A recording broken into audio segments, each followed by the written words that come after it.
Borsaya gelen yani piyasalara gelen yatırımcılar arkadaşlar peşinde genellikle şahsi sorunlarını da getirirler borsanın içine.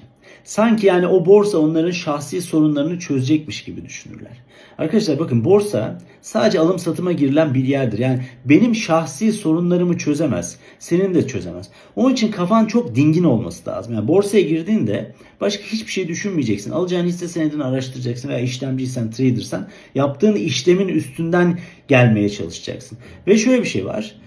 Kendini aşan hiçbir işleme girmeyeceksin. Kendi sermayeni aşan. Mesela şöyle diyebiliriz buna. Örneğin tüm yatırım sermayeni alıp götürüp de herhangi bir finansal enstrümana yatırırsan geceleri rahat uyuyamazsın. Bu senin psikolojini etkiler ve borsada hem rahat işlem yapamazsın hem de ya normal yani diyelim ki yatırımcıysan da başka yaptığın işte de rahat edemezsin. Çünkü devamlı aklın orada olacak. Onun için bunlara ilk önce dikkat etmemiz lazım.